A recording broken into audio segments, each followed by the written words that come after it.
You've probably experienced this before without even realizing it. You walk into a room full of people, and within seconds, something feels decided. Maybe it's a job interview, maybe it's a first date, maybe it's the first day meeting a new group of people. Nobody says anything directly. But somehow you can feel people forming opinions about you almost immediately. And strangely, they're doing the exact same thing to everyone else too. Because whether we like it or not, human beings judge fast.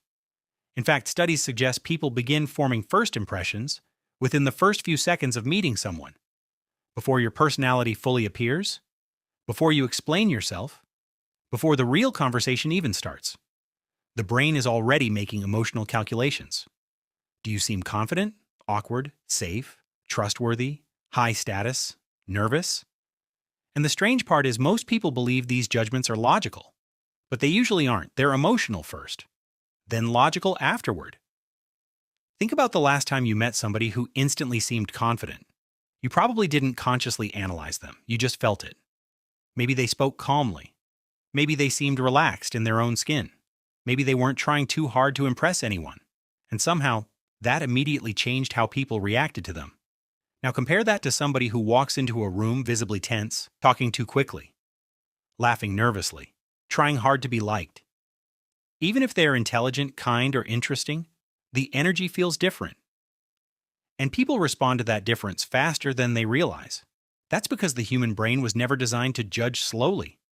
Thousands of years ago, waiting too long to read somebody could be dangerous. Your ancestors had seconds to decide: friend or threat, safe or unsafe, leader or follower. So over time, the brain evolved shortcuts, and those shortcuts still control modern social interaction today.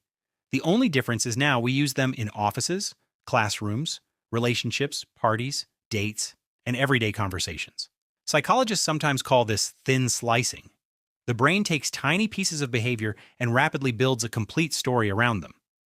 A few seconds of eye contact, a facial expression, the way somebody enters a room, their tone of voice, their body language. And from those tiny details, people begin creating an impression that can last for hours, sometimes even years.